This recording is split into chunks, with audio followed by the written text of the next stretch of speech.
The Galactic Council had never held humanity in high regard.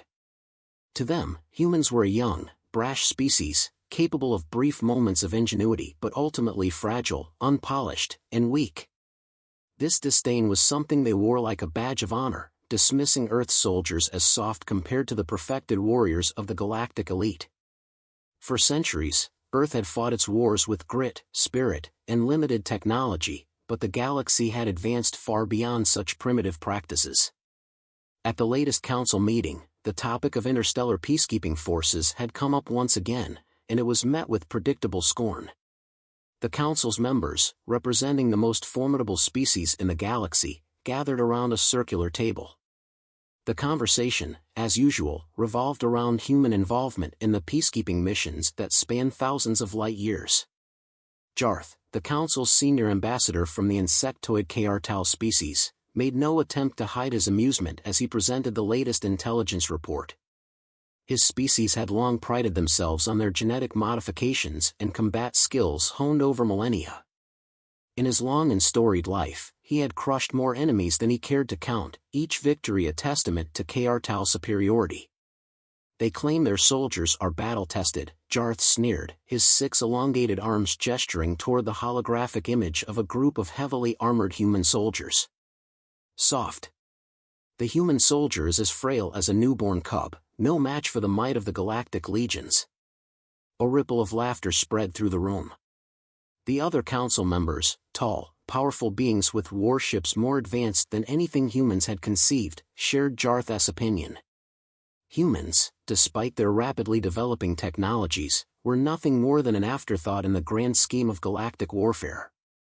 A representative from the Hakor, or race of gas-breathing, amphibious beings, added, their tactics are rudimentary. All they do is run headlong into battle, relying on sheer force of will. But that is not enough in our galaxy. He shook his translucent head, his skin shimmering like the surface of a distant ocean. Pathetic, muttered Jalen, an Arctic-adapted species whose physical endurance was legendary. They have no discipline. No refinement in their combat doctrine. Despite the clear consensus in the room, Earth's representative, Major Nathaniel Carter, remained silent. As the human diplomat, he had learned long ago that arguing with galactic elites was an exercise in futility. But inside, the anger simmered. He had spent the last 20 years in the most dangerous and volatile regions of Earth, working alongside the most elite soldiers the planet had ever produced. He had seen his brothers and sisters in arms face down enemies that would tear other species apart, and yet the galaxy saw them as little more than a nuisance. Humans didn't have genetically enhanced strength or psychic abilities, nor did they possess the flashy technology that others relied on. But what they did have was something far more valuable: tenacity. Carter didn't have the luxury of speaking up in the council chambers.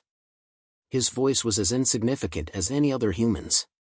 So, he sat and listened, a silent observer to the galaxy's dismissal of humanity. The meeting dragged on for hours, and the focus shifted to the upcoming mission on planet Zorvash, a volatile world at the edge of known space, where a diplomatic envoy had been taken hostage by a group of radical pirates. The Zorvash system was a powder keg, overrun by pirate factions who had long evaded the Galactic Council's efforts at maintaining order. The pirates had taken an ambassador of the Galactic Council hostage, demanding the release of their captured comrades, who had been imprisoned for crimes against galactic law. The Council's best peacekeepers had already been dispatched, but they had failed to resolve the situation. The pirates, they soon realized, were far better equipped than expected, with weapons that outmatched even some of the Council's finest, and they fought with the desperation of those with nothing to lose. When the news reached the Council, it sparked a frenzied debate. The pirates were becoming more aggressive by the hour, threatening to escalate the conflict into full-scale war. And yet, the Council's operatives, despite their advanced technology and genetic enhancements, had failed to neutralize the threat. The situation was deteriorating faster than anyone could predict. As the discussions reached an impasse, the Council's high command turned to Earth. In a desperate move, they made a formal request for assistance. The message sent to Earth was simple but urgent: human soldiers were needed. The request was passed through various channels and eventually reached Major Carter. Earth's military had long been looked down upon by the galactic community, but now, it seemed, they had no other choice but to turn to the soft humans. Carter stood in his office back on Earth, reading the transmission. His expression was unreadable, though he felt the familiar surge of anger rise in his chest. The message was clear: Earth was once again being called upon to clean up a mess made by the more civilized races of the galaxy. He had no doubt that the Council's invitation was born out of sheer desperation, not respect. He couldn't help but feel a sense of bitter irony. The same species that had laughed at humans now needed them to pull off the impossible. The request, however, wasn't directed to Earth's general forces. No, the Council had requested the most specialized soldiers Earth had to offer, the SAS. The Special Air Service. A select group of soldiers known for their skills in unconventional warfare, counterterrorism, and covert operations. They were human, yes, but they were the sharpest edge in Earth's military, forged in the heat of real-world combat rather than the sterile training regimens of most alien species. Carter was one of the best the SAS had ever seen. He had completed missions in the most hostile regions of Earth, fought wars that had no name, and lived through horrors that would break the minds of lesser men. For humans, war was a part of their nature, a necessary evil in a galaxy where survival depended on the ability to adapt and overcome. The Council's desperation was palpable. They had called upon the very soldiers they had mocked for so long, and now they would find out just how wrong they had been about humanity. Carter stood, taking a long breath. He knew what was at stake. The fate of the mission, the safety of the hostage ambassador, and the fragile peace between species all rested on his shoulders. The clock was ticking, and there was no room for failure. He had no illusions about how the galaxy viewed him or his comrades, but that was no longer his concern. He had a mission to complete, and that mission was one thing humans did better than anyone else: survive and conquer. With a nod to himself, he transmitted the confirmation back to the Galactic Council. Earth would send its best. They would see, soon enough, that the soft soldiers of Earth were capable of things the galaxy's most elite had never dreamed of. The real test was just beginning. The situation escalated unexpectedly. A diplomatic envoy from the Galactic Council, led by the highly respected Ambassador Valethor of the Draxivians, was sent to broker peace with a volatile faction of space pirates known as the Red Tide. The pirates, a ragtag group of exiled beings from various species, had long been a thorn in the side of the Galactic Council.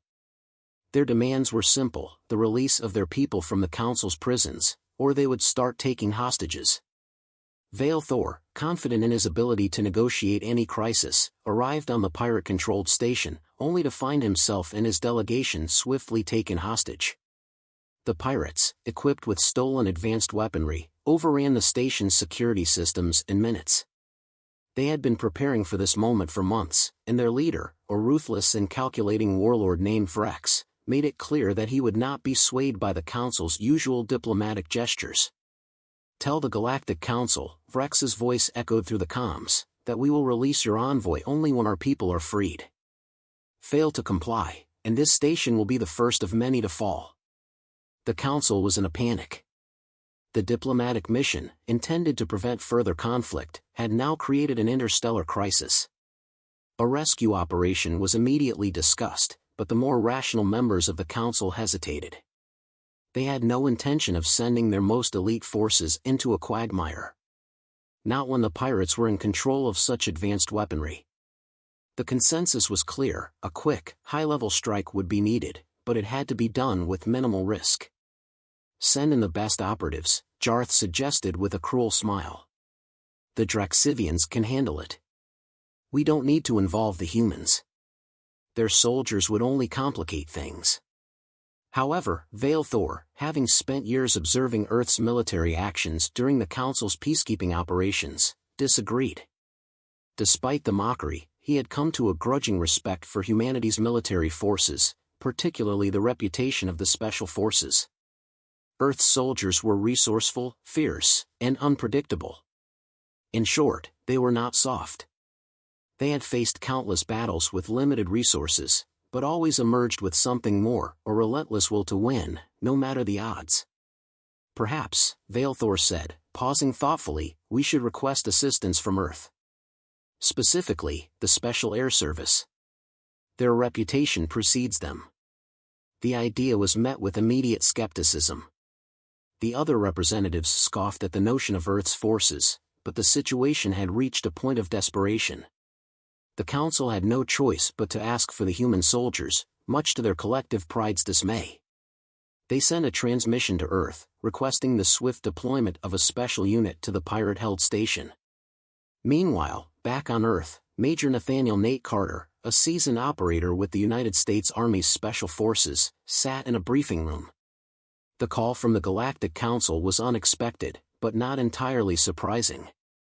He had heard rumors about the tension building between the pirates and the Council, and it seemed that Earth was about to be called upon to clean up a mess they had no part in creating. Nate had a reputation in the Special Forces. Quick-thinking, adaptive, and ruthlessly efficient, he was known as the kind of leader who thrived in the chaos of hostile environments. When the Council's request came in, he knew exactly what was at stake. This wasn't just a matter of saving hostages, this was about showing the galaxy what Earth's soldiers could do when pushed to the edge. He gathered his team, a diverse, elite squad of specialists handpicked for their skills in combat, strategy, and infiltration. Among them were Sergeant Lucy Harris, an expert in demolition, Corporal Jake Wolf Reynolds, a sniper with an unshakable calm under fire, and Lieutenant Samuel Ace Carter, Nate's cousin, who was a master in cyber warfare and communications. Together, they formed a unit that was capable of adapting to any environment, no matter how hostile. I don't care how advanced their tech is, Nate said as he briefed his team. These pirates might have all the high-tech toys, but they don't have the one thing we do, the will to do whatever it takes to win. We're going to show the Galactic Council exactly why they're wrong about us. The mission briefing was brief but direct. They would board the pirate station, neutralize the threat, and secure the hostages. The Council had provided a few basic details about the pirates' weaponry and station layout, but there were no guarantees. Earth's team would have to rely on their instincts and experience. As the team boarded their stealth transport and entered the warp tunnel to the pirate station, Nate felt the familiar surge of adrenaline. This wasn't going to be a clean, organized operation. There would be no backup from the Council's high-tech military forces. It would be just them, Earth soldiers, facing down pirates who thought themselves superior. Once they arrived, the plan went into motion. The team infiltrated the station's lower levels, moving swiftly and silently through the corridors. Despite the pirates' advanced weaponry, they were unprepared for the type of warfare the SAS employed. No advanced alien technology could counter the tactics forged through years of real-world combat experience. They breached a security door, only to find themselves in the midst of a firefight. Nate's team moved with practiced precision, their training allowing them to flow seamlessly between offense and defense. Each soldier knew exactly what needed to be done without speaking a word. Lucy set explosives to take down key barriers, Wolf picked off hostile sentries with deadly accuracy, and Ace hacked into the station's security systems, shutting down turrets and locks. By the time they reached the pirates' command center, Nate's team had already made their presence known. Pirates, once cocky in their control, now found themselves in a fight they hadn't expected. Nate, weapon in hand, led the charge through the station's central hub, taking down pirates with swift, clean strikes. The pirates' overconfidence evaporated the moment they realized they were facing soldiers unlike anything they had encountered before. Nate's voice crackled through the comms. "We've got them on the ropes. Let's finish this." In the command center, Vrex, the pirate leader, stood surrounded by his best fighters, all of them stunned at the sight of humans moving with deadly efficiency. Vrex, despite his bravado, knew he was outmatched. His forces were fractured, panicked, and ill-prepared to face the brutal tactics of Earth's finest.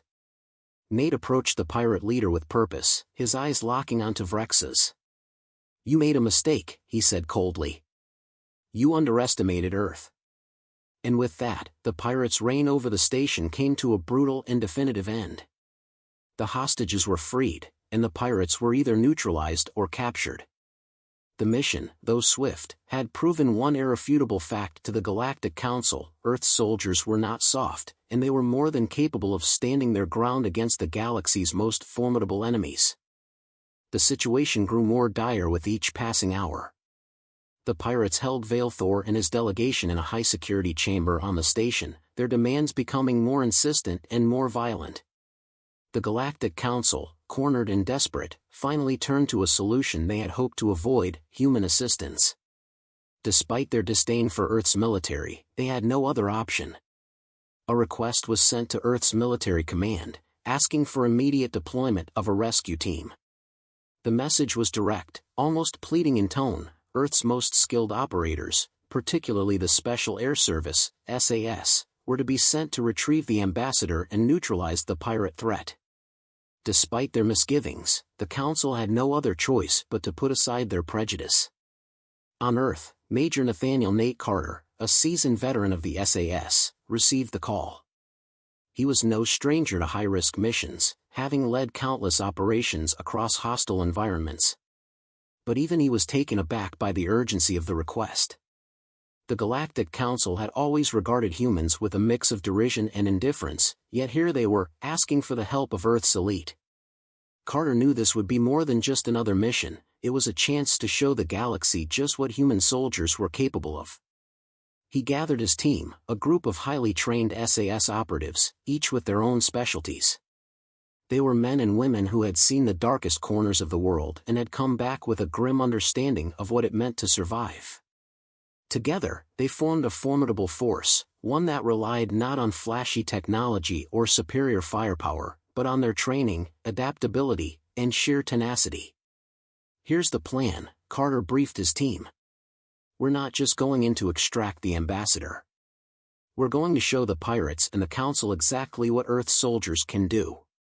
Quiet, efficient, no flashy tech, just us. We don't need their approval.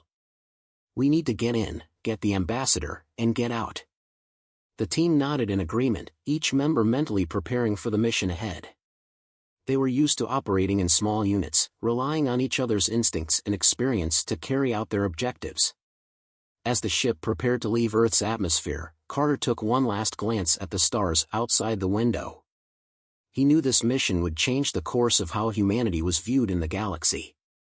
Upon arrival, the team was faced with an overwhelming sight. The pirate station was a labyrinth of narrow corridors, reinforced walls, and heavily armed guards. The station's security system had been compromised, but not enough to allow for easy infiltration. The SAS operatives quickly adapted, utilizing their training to remain undetected, moving through the shadows and striking when necessary. As they moved deeper into the station, they encountered resistance. Pirate patrols armed with advanced plasma rifles scoured the corridors, but the SAS operatives anticipated their every move. They weren't concerned with high-tech weaponry or the station's security systems. They relied on stealth, precision, and the ability to think 2 steps ahead of their enemies. Each kill was swift and silent, no more than a whisper in the dark. They didn't need to be flashy, they needed to be effective. "Keep your comms tight," Carter instructed as they navigated through a maze of ducts. "We're close. No mistakes now." The tension in the air was palpable. The pirates, though armed and dangerous, were not prepared for a group that didn't rely on the usual brute force tactics or overwhelming numbers. The SAS team, moving like phantoms, had taken control of the station's lower levels with minimal casualties.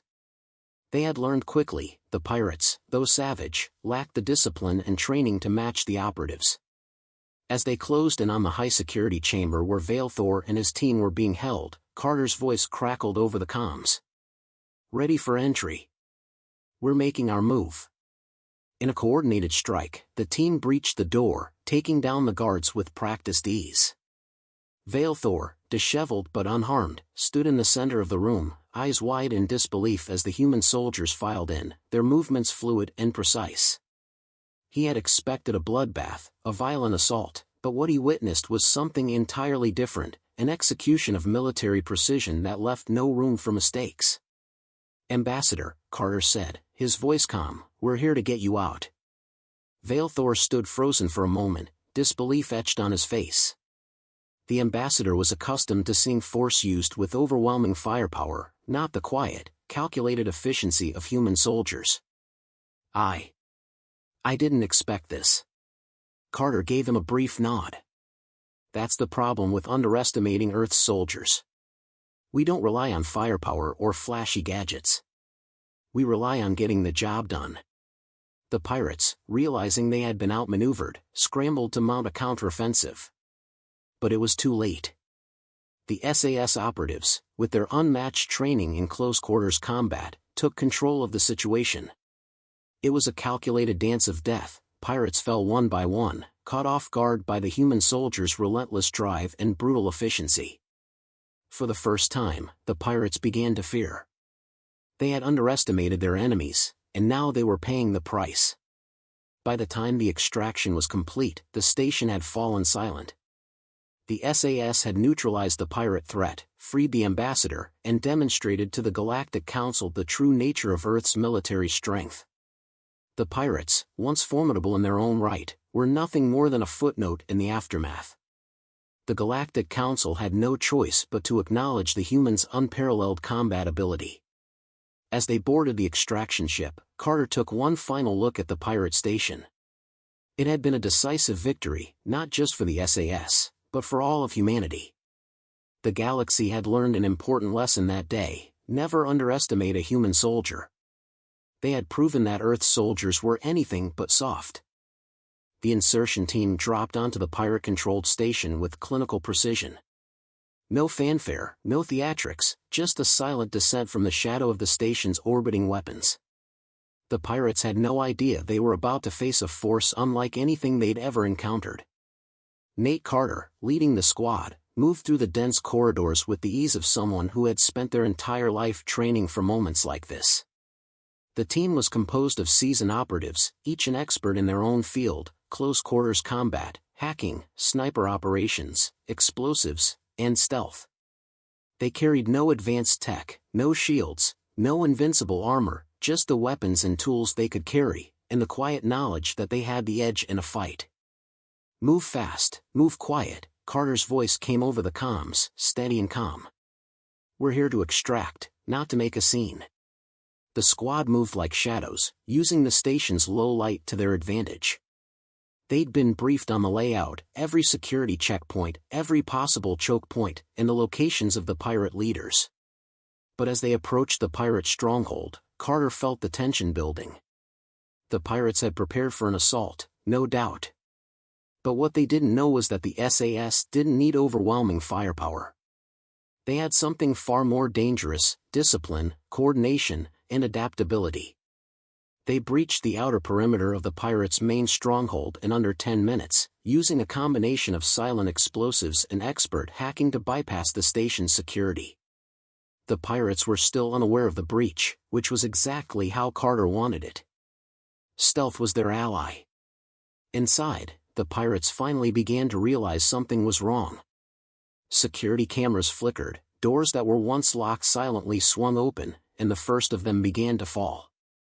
An operative, known for his sniping expertise, neutralized two guards at a distant outpost with pinpoint precision, while another member, skilled in hand-to-hand combat, took out a small group of pirates with brutal efficiency. By the time the pirates began scrambling for their weapons, Carter's team had already infiltrated the command center. The pirates had relied on their weapons and crude tactics to intimidate, but they were no match for the covert operators who'd spent their lives training in environments far more hostile. "Carter," came a voice over the comms, a sharp report from one of his team. "The ambassador is in the next chamber. Only one guard. Easy pickings." "Not yet," Carter responded, his voice calm, unwavering. "Wait for my signal." The pirates were growing desperate. As they moved through the station, they activated emergency alarms, hoping to flood the hallways with reinforcements. But their efforts were too late. The SAS team had already anticipated this. Every move, every potential outcome was calculated. They weren't just responding, they were dictating the pace of the operation. When they finally breached the inner chamber where Valethor was held, it wasn't with guns blazing. No. The team swept in, using a mixture of psychological tactics and silent takedowns to eliminate the last of the pirates without a single shot fired. The leader, Vrex, had no idea what was coming. He stood in the center of the room, shouting orders into a comm link, too distracted to notice the imminent threat. Carter walked toward him, weapon lowered but eyes burning with the certainty of a soldier who had seen too many wars to be intimidated by anyone. "You've got two choices," Carter said, his voice low, measured. "Let go of the ambassador and walk away, or die with your crew." Vrex's eyes widened in disbelief. "You think you can intimidate me? We'll kill you all." Carter's gun was at his head before he could finish the sentence. "No. You'll walk away," Carter stated simply. "Or you'll die, and that'll be on your head. Your call." The pirates, realizing they were surrounded and outmatched, dropped their weapons. Carter's team moved quickly to secure them, not a word wasted. The ambassador was freed with minimal resistance, and within moments, the station was under control. As the team prepared for extraction, Carter took a moment to observe the aftermath. The pirates, once seen as an unstoppable force, now cowered in fear. The Galactic Council had assumed that the SAS would be no match for their enemies, but what they failed to realize was that humans didn't fight with technology alone. They fought with strategy, with experience, and with an unwavering will to win. By the time the extraction ship arrived, the station was completely secure. The mission had been a resounding success, no casualties on their side, and the pirates were left broken and disbanded. When the squad returned to the council, Carter was summoned for a private debriefing.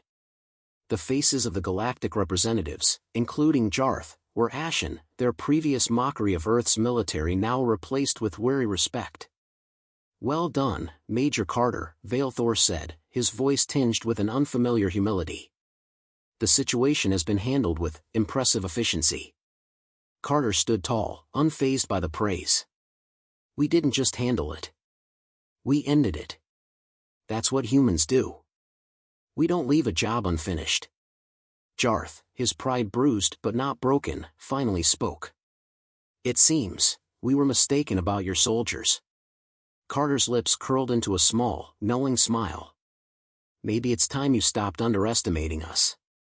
As he walked out of the room, Carter didn't need to hear the rest of their discussions. The council now knew the truth. Humans were far from soft. And the galaxy would never forget what happened when they underestimated Earth's soldiers.